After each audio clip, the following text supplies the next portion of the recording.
خطے میں ایک بڑی جنگ کی صف بندی شروع ہو چکی ہے۔ اس صف بندی میں پاکستان ایک اہم پوزیشن پہ کھڑا ہے اور پچھلے 48 گھنٹوں میں کچھ ایسی خبریں سامنے آئی ہیں جس سے واضح پتہ چلتا ہے کہ اس صف بندی میں کون کون سے ممالک شامل ہیں اور کون کس سائڈ پہ کھڑا ہے۔ اسرائیل اس جنگ کو شروع کرے گا اور پھر اس جنگ میں کون کون سا ملک شامل ہوتا جائے گا۔ خبریں آپ کے ساتھ شیئر کرتا ہوں۔ پہلی بڑی خبر یہ ہے کہ اسرائیل کے کنارے پر واقع ملک شام میں ترکیہ نے اپنا اسلحہ پہنچانا شروع کر دیا ہے۔ یہی وجہ ہے کہ شام پر ایک بڑی فضائی کارروائی کی گئی ہے۔ 8 حملے کیے گئے ہیں اسرائیل کی جانب سے۔ حلب میں ترکیہ کی سرحد کے قریب اسرائیلی طیاروں نے حملہ کیا، جس کے جواب میں اسرائیلی طیارے بھی اڑے، لیکن پھر عین موقع پر ٹرمپ کی انٹری نے سچویشن کو کول ڈاؤن کیا۔ اس کے ساتھ ساتھ شام کے وزیر خارجہ پاکستان کے دورے پر ہیں، پاکستان میں موجود ہیں، اور ترکیہ، پاکستان اور سعودی عربیہ فضائی مشقیں کرنے جا رہے ہیں۔ پاکستان میں ترکیہ کے طیارے پہنچ چکے ہیں، ترکیہ کا کارگو آ رہا ہے اور فضائی مشقیں ہو سکتی ہیں۔ اس کے علاوہ خبریں یہ بھی آ رہی ہیں کہ ان کارگو طیاروں میں کچھ کمانڈ اینڈ کنٹرول سینٹرز پہنچے ہیں پاکستان میں۔ یہ کمانڈ اینڈ کنٹرول سینٹر کس طرح سے بھارت کے لیے خطرہ بن سکتے ہیں۔ بنگلہ دیشی وزیر اعظم کو سعودی عربیہ کے شاہ محمد بن سلمان نے اپنے پاس دعوت دی ہے اور بنگلہ دیش کو آن بورڈ کرنے کی کوششیں ہو رہی ہیں۔ اس کے ساتھ ساتھ اسرائیل نے قطر کو اسلحے کی فراہمی روک دی ہے، پابندی عائد کر دی ہے۔ یو اے ای نے ایران پر ہر قسم کی تجارتی پابندی لگا دی ہے۔ ایران نے بڑے ڈرون حملے کیے ہیں، میزائل حملے کیے ہیں، اور ساتھ ہی ایران نے ان حملوں سے ڈینائی بھی کر دیا ہے، انکار بھی کر دیا ہے کہ ہم نے یہ نہیں کیا۔ اسرائیلیوں نے مسجد اقصیٰ کے اندر عبادت کرنے کی باضابطہ اجازت دے دی ہے، جو کہ معاہدے کی خلاف ورزی ہے، اور اس کے ساتھ ساتھ یو اے ای اور قطر پر ایرانی حملوں کا خطرہ مزید بڑھ چکا ہے۔ یہ وہ تمام خبریں ہیں جو پچھلے کچھ دورانیے میں سامنے آئی ہیں۔ اس کے ساتھ ساتھ ایران نے آبنائے ہرمز میں ایرانی تیل پہ پابندی ہے، ایران وہ تیل بیچ نہیں سکتا، تو ایران اگر تیل نہیں نکالے گا تو ایران کے کنویں خشک ہو جائیں گے۔ یہی وجہ ہے کہ ایران ان میں سے تیل نکال کر سمندر میں بہا رہا ہے، اور سمندر کے اوپر جو ایرانی ساحلی علاقے ہیں وہاں تیل کی ایک بڑی تہ جمع ہو چکی ہے۔ اب ایران نے یہ کہا ہے کہ اگر امریکن نیوی آبنائے ہرمز میں یا ایرانی جزیروں کے قریب بٹکنے کی کوشش کرے گی تو پھر ہم اس تیل کو آگ لگا دیں گے اور سمندر میں امریکی نیوی کو زندہ جلا دیں گے۔ یہ بھی پلاننگ کی جا رہی ہے۔ یہ وہ ساری خبریں ہیں جو پچھلے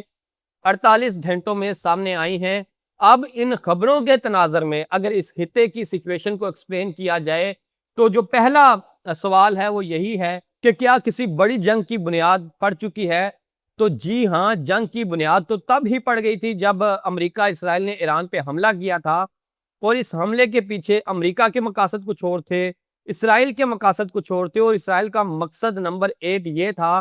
کہ مشرق وسطیٰ کو اتنا کمزور کرنا ہے کہ گریٹر اسرائیل کے نقشے پر عمل درآمد کو یقینی بنایا جا سکے۔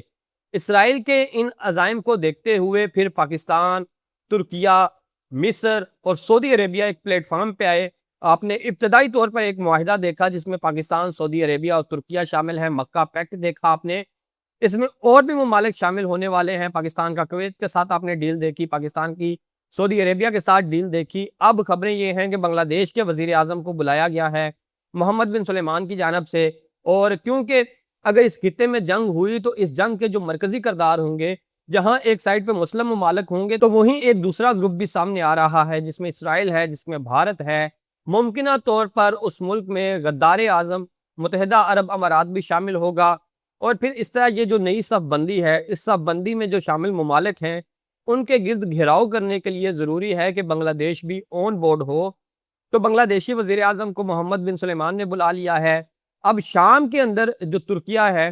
اس نے اپنے پنجے جمائے ہیں، ترکیہ کی حمایتی حکومت وہاں پہ موجود ہے، اور جب ترکیہ نے اپنی حمایتی حکومت کی مدد کے لیے شام کی فضائیہ قائم کرنے کی کوشش کی،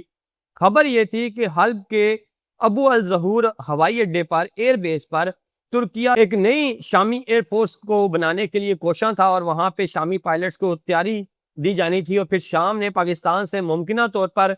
JF-17 تھنڈر طیارے بھی خریدنے تھے۔ یہ خبر بھی سامنے آئی ہے۔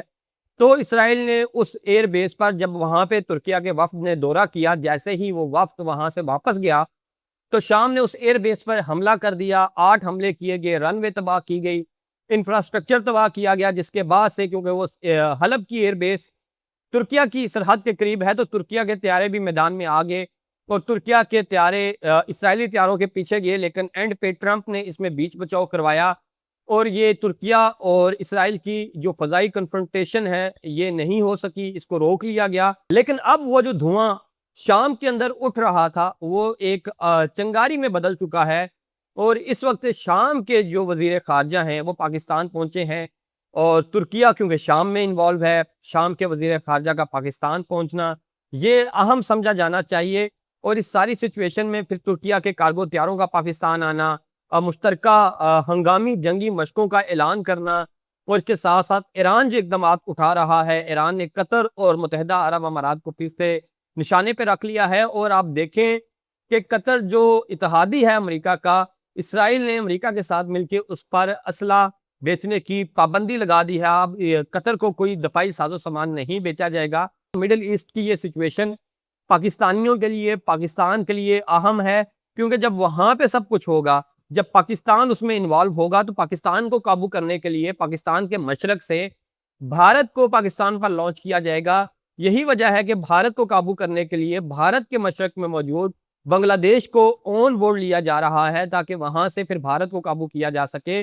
اور ایک بڑی جنگ کے لیے صف بندی شروع ہو چکی ہے۔ خبریں میں نے آپ کو بتائی، فی الحال یہ جنگ آپ یوں سمجھ لیں کہ ایک کولڈ وار ہے، پراکسی وار ہے، لیکن جلد ہی یہ پراکسی وار جس ایسکلیشن سے بڑھ رہی ہے، جس طرح سے ممالک کا ایک دوسرے پہ اعتماد ختم ہو رہا ہے، اور جس طرح سے مشرق وسطیٰ کے اندر مفادات کا ٹکراؤ ہو رہا ہے، تو ایک بڑی جنگ اس وقت مشرق وسطیٰ کے دروازے پر دستک دے رہی ہے، جو کہ ایک تباہ کن جنگ ہو سکتی ہے۔ اور اس جنگ کے حوالے سے پروفیسر جیانگ نے حال ہی میں ایک بھارتی یوٹیوبر کے ساتھ بات کرتے ہوئے یہ تک دعویٰ کیا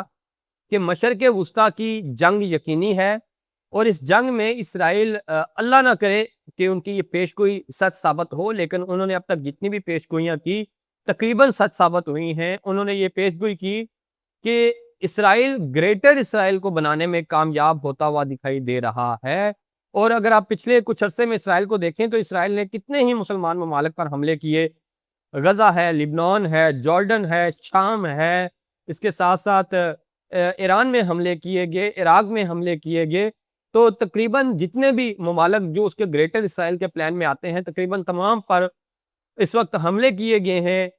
اسرائیل کی جانب سے، اور اب بھی اسرائیل رکنے کا نام نہیں لے رہا، اور اسرائیل کی جو وزیر اعظم نیتن یاہو ہیں ان کی اسی میں افادیت ہے کہ جنگ جاری رہے، اور وہ جنگ جاری رکھنا چاہتے ہیں۔ بیت المقدس کو لے کے انہوں نے جو حال ہی میں فیصلے کیے، مسلم ممالک نے اس پر مشترکہ بیانات بھی جاری کیے، اور بیت المقدس کی موجودہ سچویشن کو تبدیل کرنے اور جو معاہدہ ہے اس کی خلاف ورزی پر سخت بیانات بھی دیے گئے، لیکن اسرائیل جو ہے وہ مسلسل اس معاہدے کی خلاف ورزی کر رہا ہے۔ یہ تھی وہ تفصیلات جو پچھلے 48 گھنٹوں میں سامنے آئی۔ آپ کو کیا لگتا ہے کہ کیا واقعہ ہی یہ خطہ ایک بڑی جنگ کی جانب بڑھ رہا ہے؟ اگر آپ کو ایسا لگتا ہے تو کمنٹ باکس میں آپ نے لازمی بتانا ہے، ویڈیو کو لائک کرنا ہے، یوٹیوب پر دیکھ رہے ہیں تو سبسکرائب کریں، فیس بک، انسٹا، ٹک ٹاک اور ٹویٹر پر دیکھ رہے ہیں تو فالو کیجیے۔ مجھے اجازت دیجیے، اللہ حافظ۔